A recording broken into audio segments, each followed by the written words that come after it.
Se cuenta que Rabbi Yohanan está subiendo también en la Jerusalén con Rabbi Yoshua. Y Rabbi Yoshua de alguna manera está preocupado porque dice, ¿cómo vamos a hacer? ¿Cómo vamos a reconstruir nuestra relación con Dios sin el Bet HaMikdash?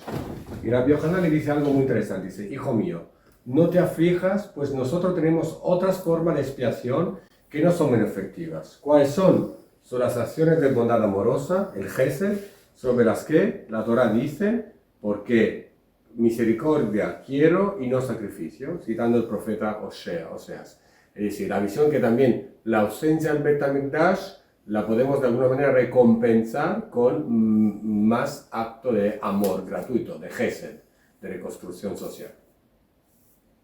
Rav Pinhas, muchísimas gracias por recibirnos en su casa para esta conversación sobre una fecha que tiene una importancia sin igual en el calendario, y no precisamente por la alegría sino por la tristeza, y con la cual queremos un poquito tratar de entender por qué 2000 años después esta fecha sigue siendo relevante.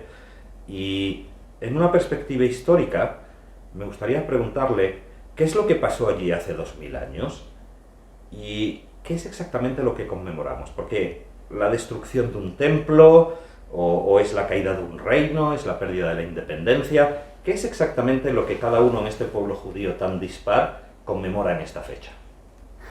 Antes de todo, muchas gracias a vosotros por la entrevista, por vuestro tiempo, la dedicación.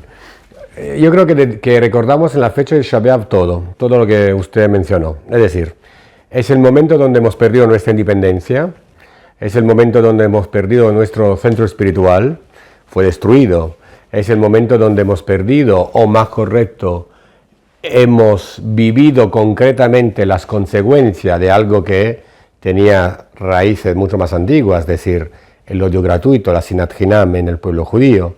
Entonces es un momento que recuerda, conmemora todo la tragedia de una destrucción, todo lo que puede conllevar o que puede llevar consigo la tragedia de una destrucción. 2000 años físicamente, el acto concreto fue la destrucción del Bet HaMikdash, la destrucción del segundo templo. El acto concreto, que como siempre, un acto concreto esconde atrás, es como un iceberg, atrás esconde mucho más de lo que podemos imaginar. Entonces cuando nosotros recordamos esta fecha, no recordamos simplemente el acto final. El acto final es el momento más visible de la tragedia, pero hay mucho más atrás. Una de las cosas que hay atrás y que la gente suele mencionar, y todos en el pueblo judío saben que Tisha B'Av está relacionado con Sinat Hinam, traducido al español, que yo siempre digo, no es eso, odio gratuito. Y a mí me gustaría que explicaras cuál es exactamente el concepto de Sinat Hinam. El concepto de odio gratuito, que como si a veces parece que casi que hay un odio que se puede justificar, un odio que es gratuito, y esto no funciona así. El concepto es básicamente la incapacidad de ver en las demás personas el valor de su propia existencia. El pueblo judío llegó a un nivel de rechazo constante de lo que es, como diría Levinas, de lo que es el otro, el tú. Cualquier otro que era el tú, más afuera de mí, era automáticamente, o más afuera de mi círculo, o afuera de mi entorno, era automáticamente un enemigo. La Sinat Hinam es cuando yo soy totalmente incapaz de relacionarme con el mundo, sino que a través de la lógica del blanco o negro, del amigo y enemigo, que es básicamente ahí donde cae todo, es el fracaso de cualquier pueblo, de cualquier visión de pueblo, de cualquier visión social, de cualquier sociedad, comunidad, familia. O sea, básicamente estaríamos hablando de una situación en la cual uno vive para sí, quizás para su familia, pero no está teniendo en cuenta ni a su entorno ni a las otras personas que están a su lado. Y en eso vemos en el judaísmo un elemento de división, de fragmentación de esa unidad del pueblo como un elemento único frente a esa división que finalmente acaba provocando la destrucción del templo. ¿Es así?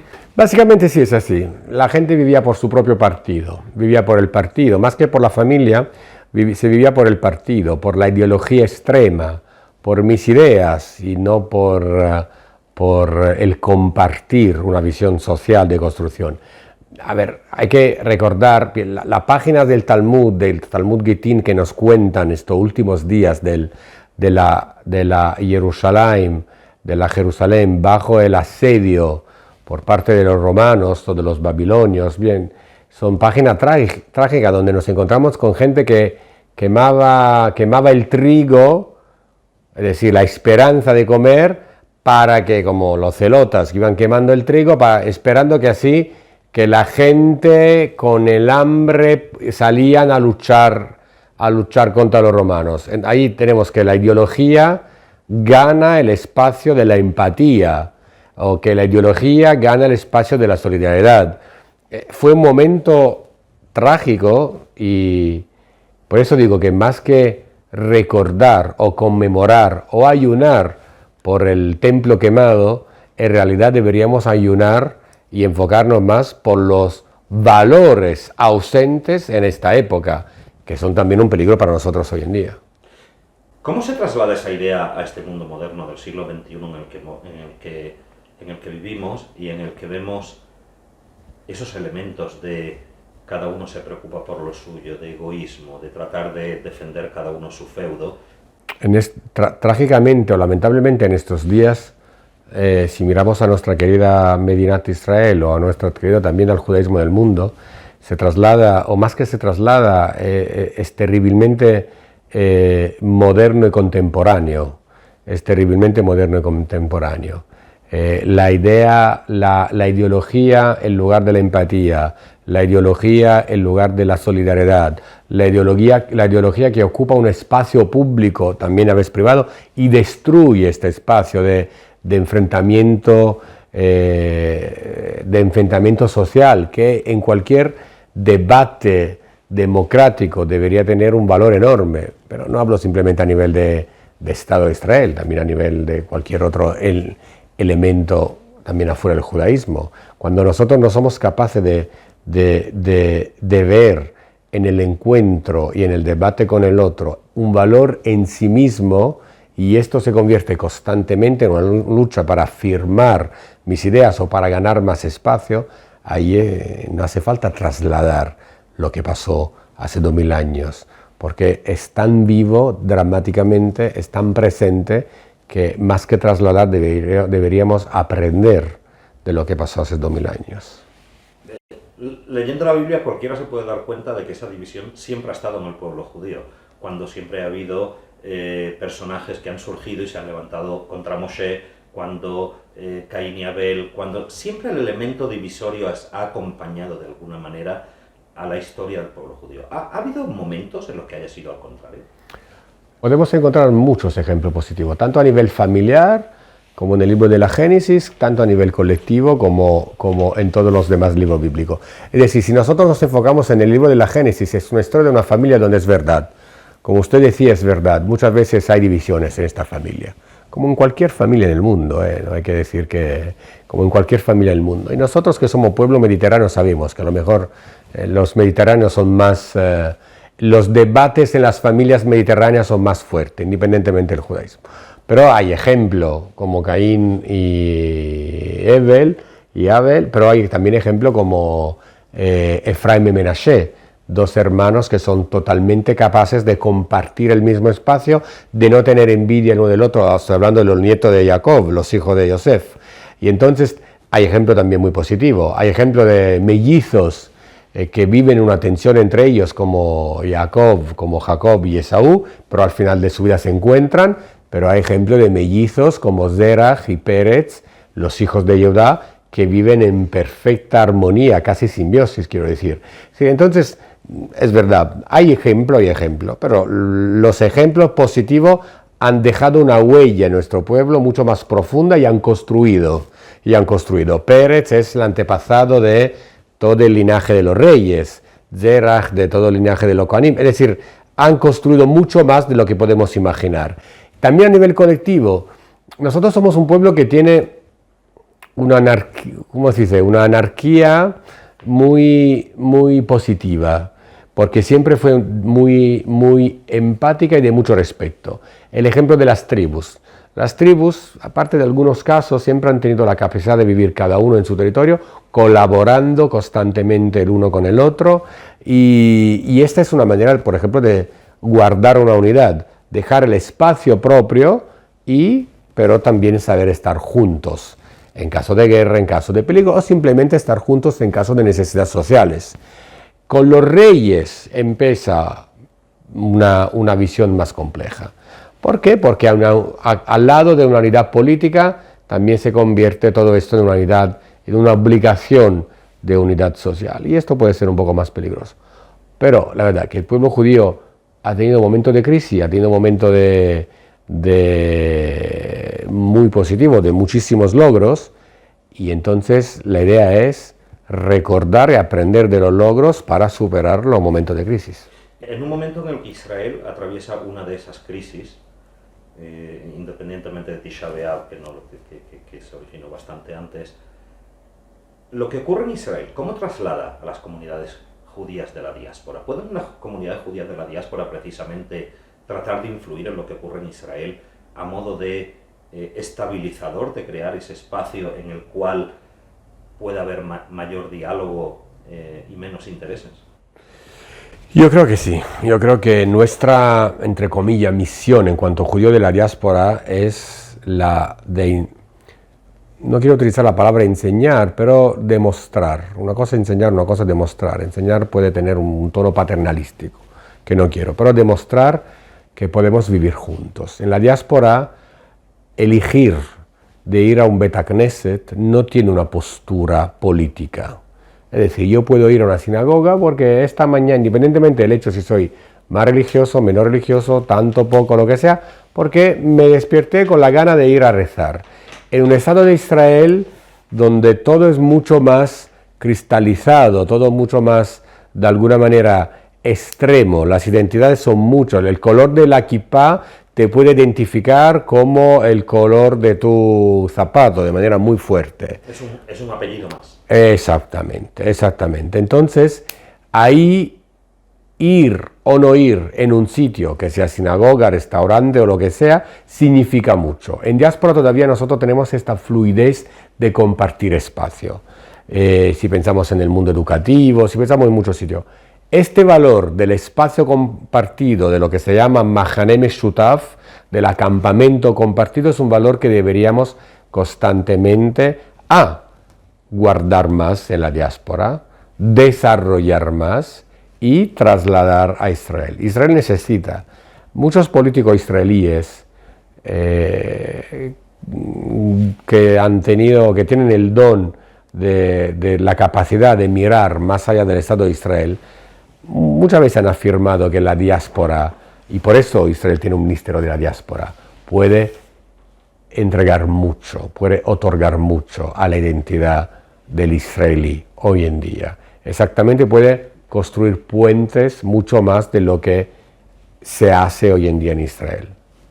Una de las cosas que sorprende mucho en Israel, quizás no tanto en la diáspora, porque la concentración de judíos pues está poco más o menos el que está alrededor de la comunidad y el que no está, ¿no? Pero en Israel una de las cosas que llama más la atención es la visión de Tisha B'Av en lo que es la agenda judía.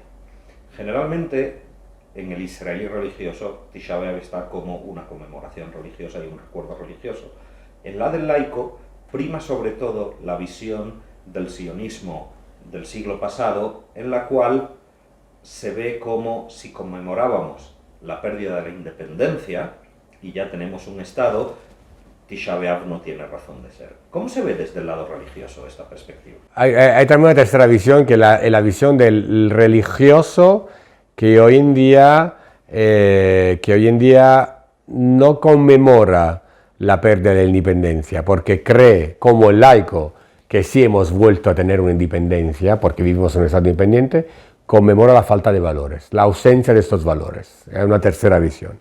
Es un poco la historia, cuando se habla de Tisha B'Av, siempre yo cuento una historia que no sé, en cuanto historiador, un poco tengo vergüenza contarla porque no sé cuánto verdadera es.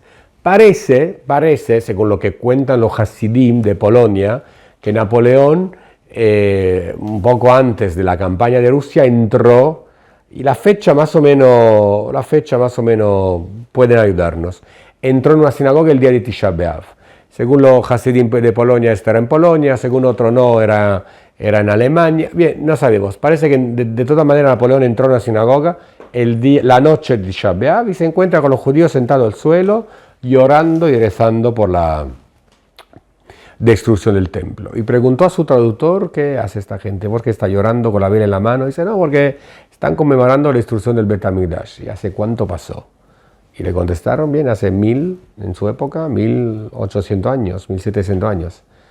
Y parece que sacó su espada y dijo: no es así que vais a reconstruir vuestro templo, es con esta que vais a reconstruir vuestro templo. Y bien, entonces es una visión bastante que puede entrar en el tema de la independencia. Repito, yo creo personalmente que es verdad que hoy en día Tisha B'Av tiene un color totalmente diferente de antes del 1967, no antes del 1948. ¿Por qué? Porque hasta el 1948, en cuanto judío, yo no hubiese podido ir al Kotel, porque estaban en la parte jordana, estaba prohibido a cualquier judío acercarse al Kotel. Desde el 1967, después de la Guerra de los 6 días, el color de Tisha B'Av cambió. Cuando yo vivía en Israel, ir la noche de Tisha B'Av a rezar en el al lado de lo que era el espacio del Bet HaMikdash, tiene, que lo queremos o no, un valor añadido religioso y político al mismo tiempo, histórico al mismo tiempo, que no tienen otros sitios. Un Tisha B'Av en la diáspora tiene el sabor de la esperanza lejana solo con la llegada del Mashiach. Tisha B'Av, la misma Kinot, los mismos rezos tristísimos, llorando sentado en el suelo mirando al Kotel, tiene otra visión. Rodeado de miles y miles de jóvenes sin zapato, porque la costumbre es estar sin zapato, ahí charlando, tiene otro sabor. Tiene absolutamente otro sabor. Y en esto hay la ausencia del Bet HaMikdash.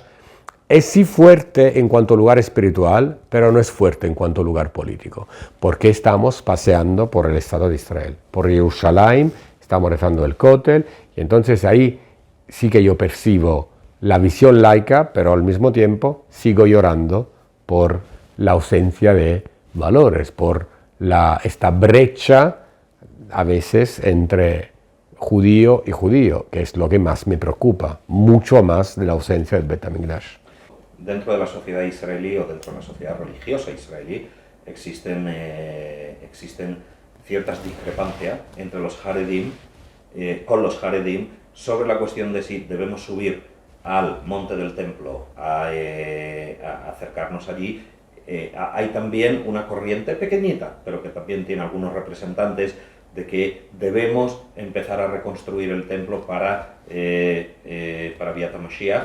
De hecho, hay una organización que hasta tiene ya ejemplos, ¿no?, de todo lo que serían los utensilios en el templo, pensando en que estamos ya en la era del Mashiach.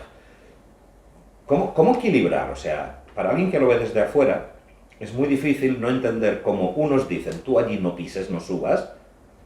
Por el otro lado hay otros que sí lo están haciendo. Allá está, pues que usted lo mencionó, allá está Kohanim, sacerdotes, que se entrenan haciendo todos los días los sacrificios, los korbanot, para prepararse a la llegada del Mashiach. Entonces allá está también un entrenamiento constante a la llegada del Mashiach. Sí, si no me equivoco, el rabino Riskin es parte de ese grupo. Sí. Ahora ya no más, pero sí, iba a entrenarse. Bien, a entrenarse. Él tiene muy fuerte esto de ser parte de la nobleza de los Kohanim, como responsabilidad, no como título de nobleza, como podemos imaginar nosotros que llegamos del mundo europeo, la nobleza como responsabilidad. Pero esto ya sería tema para otra charla. El tema, nosotros nos encontramos con, de verdad, como usted mencionó, con organizaciones como Arab Beit Beyadenu, donde cada día se organizan tour, visitas al monte del templo. Se sacan los zapatos para respetar lo que dijo el Rambam, el Maimónides, porque hay un tema también religioso. podemos pisar, no podemos pisar. El Ramban dice, no podemos pisar todo porque todavía estamos en una cuestión de impuridad en donde no podemos, pero sí podemos subir hasta un punto. Hay una visión también política, ¿cuál es la visión? Y de seguridad. Lamentablemente el monte del templo es un lugar complejo, es un lugar que a veces puede ser muy poco seguro, no está totalmente bajo el control de la autoridad ni de la policía palestina ni de la policía israelí, y lo vemos, muchas veces es el lugar donde desde ahí se empiezan pequeños actos de rebeldía, violencia, muchas veces pasa también esto. A mí esto me recuerda, independientemente del lugar, me recuerda algunos barrios de mi infancia en la Nápoles de los años 90, donde la policía no podía entrar, que eso me parece peligroso, independientemente del hecho político o religioso. Me parece peligroso que en una ciudad hay barrios donde la policía no puede hacer nada, no puede controlar. Entonces hay toda una mezcla de temas, de temas religiosos, no religiosos, políticos, de orgullo nacional, de defensa. La verdad es que este lugar debería ser un lugar totalmente religioso, que obviamente no lo puede ser porque hay una presencia musulmana importante, hay la esperanza y las raíces judías profunda de conexión con este lugar. Si se llama Al-Quds en árabe, Al-Quds es porque es la raíz de Bet HaMikdash, y entonces no podemos negar. No olvidamos también toda la nueva narrativa histórica que quiere borrar la presencia de los judíos en este lugar, que también es muy peligrosa. Es peligroso ignorar la presencia musulmana, es también peligroso cancelar o intentar de cancelar 2000 y pico años de presencia judía de este lugar. En todo esto nosotros deberíamos tener con este lugar una relación de constante respeto mutuo. También por eso estamos ayunando a lo mejor. Respeto mutuo, es decir, un judío no debería o podría, si quiere, subir al monte del templo sin esperar horas en cola, lo que va pasando, sin esperar. Los judíos que pasean por ahí no pueden rezar, tienen que pasar muy rápidamente. La policía controla que nadie se pare a rezar porque está prohibido. Y esto me parece bastante grave. Por otro lado, me parece bastante grave negar el derecho del mundo musulmán a vivir en este lugar después que se convirtió en lo que se convirtió. No se convirtió exactamente en una mezquita, se convirtió en un lugar de culto, que es un poco diferente de una mezquita a nivel teológico. Pero esto ya es un detalle. La verdad que debería ser... Pero está la mezquita del otro lado. Del otro lado, no hay. Este lugar se construyó para guardar el sitio de lo que, según el Corán, fue el lugar del sacrificio de Ismael, y según la Torá es el lugar del sacrificio de la Kedat Yitzhak, básicamente, de Yitzhak, y de Isaac, el hijo de Abraham. En todo esto, por eso digo, debería ser un lugar aconfesional, donde deberían subir judíos, musulmanes y vivir tranquilamente en una convivencia constante. Debería ser un poco como la pequeña isla de Djerba, en Túnez. La pequeña isla de Djerba, donde hay una sinagoga maravillosa que tiene su raíz histórica y que paradójicamente la raíz histórica de la isla de Djerba es que los judíos, los Kohanim, los sacerdotes que dejaron Jerusalén después de la destrucción del templo, llevaron alguna piedra del Bet HaMikdash y construyeron la sinagoga de Djerba. No sé cuánto es leyenda, cuánto es verdad. Cierto es que la mayoría de los judíos de Djerba son todo Kohanim. Entonces algo ahí tienes que ver. Pero en la isla de Djerba los musulmanes respetan muchísimo, rezan a veces en la sinagoga. Es una sinagoga muy querida. O como a veces pasa en algunos cementerios de Marruecos, donde se vas ahí y las personas que están limpiando la tumba de los tzadikim judíos, de los justos judíos, muchas veces son los musulmanes locales, que tienen mucho respeto y mucho cariño hacia el recuerdo y también una conexión religiosa hacia el recuerdo de estos tzadikim. El monte del templo debería ser un lugar parecido, debería tener esta... Un lugar de convergencia. Exactamente, de convergencia. Y sin embargo tenemos a las secciones de los Haredim, quieren subir por temor a violar la santidad del Kodesh HaKodashim. Sí, lo que dice Rambam, de la impuridad, sí, exactamente. Y también porque es una visión que también encuentra sus raíces más... Es la visión por la cual el mundo jaredí del Hatam Sofer, bien de Hungría, rechazó a lo largo de muchos años el sionismo, la idea de una intervención humana en la vuelta a la tierra de Israel sin esperar la llegada del Mashiach. Y entonces cualquier acto que de alguna manera se pone más adelante de la voluntad de Dios, según algunos círculos jaredim, es un acto, no quiero decir idólatra, pero es un acto que obviamente antirreligioso, porque nadie puede adelantar la voluntad de Dios.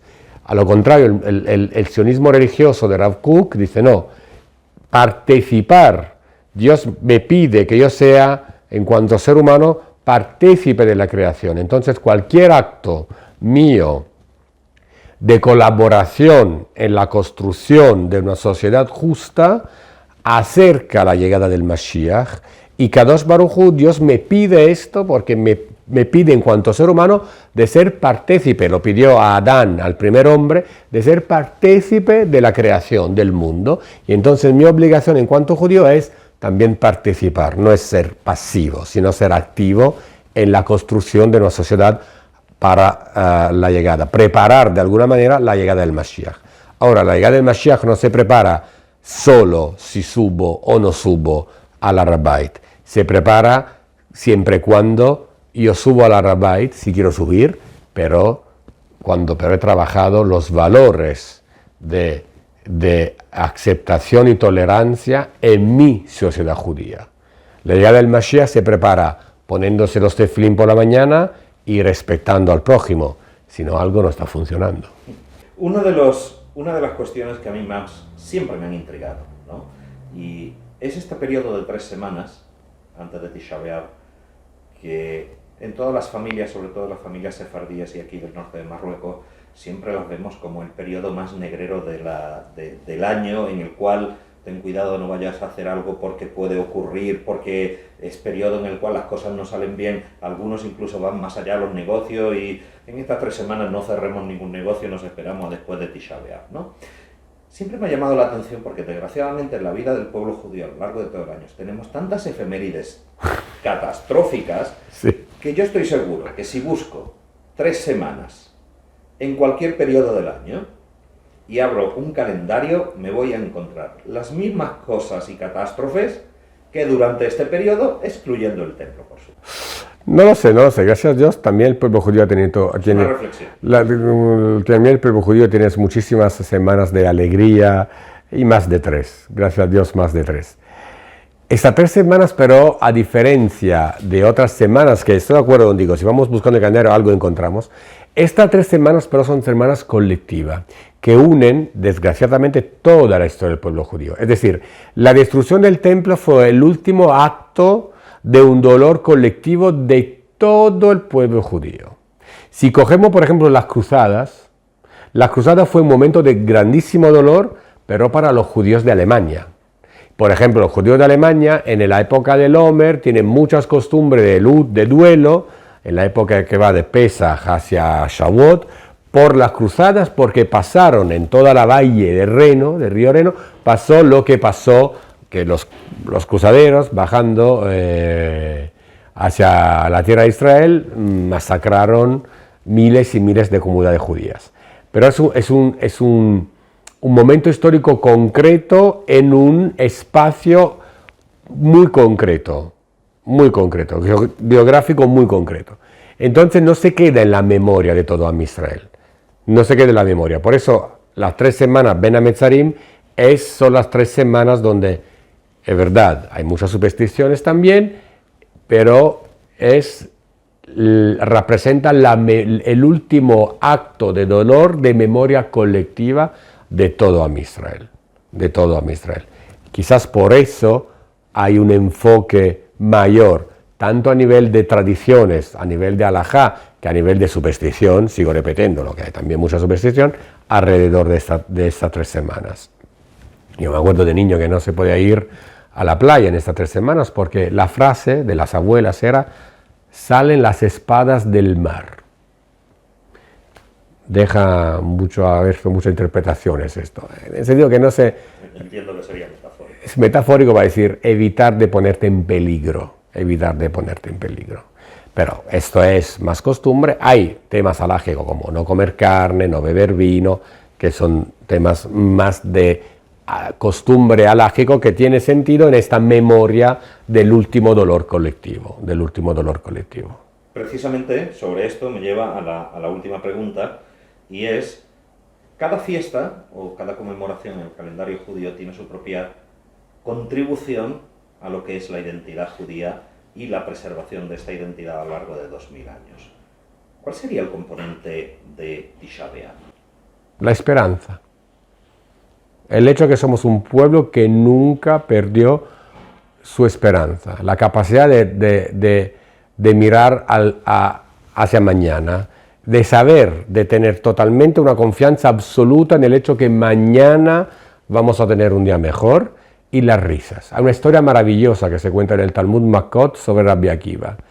Rabbi Akiva es el rabino de la esperanza, es decir, el rabino que vivió la destrucción del segundo templo, pero también vivió la destrucción de la rebelión de Bar Kokhba. Apoyó y vivió también, fue una de las víctimas de la persecución romana por la rebelión de Bar Kokhba. Para cortar un poco la historia, él y otros 4 rabinos de su generación, Ramban Gamliel, Ramban Yeshua, están subiendo hacia el monte del templo, que ya está destruido. Todavía hay el humo que está subiendo ahí.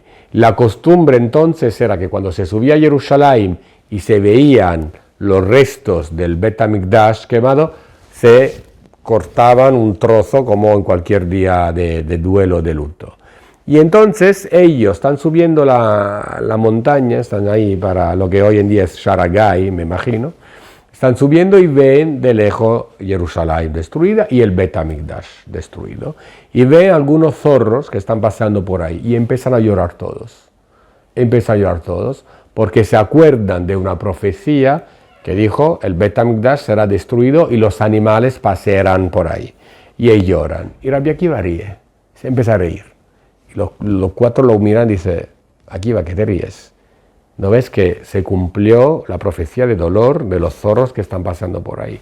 Y entonces él le cita otras 2 profecías. Dice: si se cumplió esta, se va a cumplir la profecía del profeta Zacarías, que dice que vamos a volver, que vamos a ver otra vez jóvenes y ancianos pasear por Jerusalén y reírse y vivir toda la vida. Si se cumplió esta de los zorros, y entonces todos estamos de acuerdo que se cumplió la palabra de Dios, se va a cumplir también la otra, y entonces vamos a volver. Y lo miran los 3, eran 4 con él, lo miran los 3 y dicen: Akiva tiene razón, y empiezan a reír con él. Entonces, la risa de la esperanza yo creo que es el mensaje más profundo de Tisha B'Av. O sea que sería un poquito como la anécdota de Napoleón y la espada, sin la espada. Exactamente, con algo mucho de esperanza de que se puede conseguir y no necesariamente necesitas una espada para ello. Absolutamente, eso sí. Porque al final la espada del pueblo judío, esta confianza constante en el hecho que podemos siempre reconstruir algo, reconstruir relaciones, familias, valores, sociedad, y una vez que tenemos todo esto, llegará también el tiempo para el tercer templo. Pues Rav Pinhas Punturelo, muchísimas gracias por esta conversación, muchísimas gracias por compartir esos mensajes de esperanza que parten de una jornada en definitiva de luto, pero que nos dejan una continuidad de cara al futuro, que en definitiva viene no más que de los últimos 2000 años. Muchas gracias a vosotros, muchas gracias.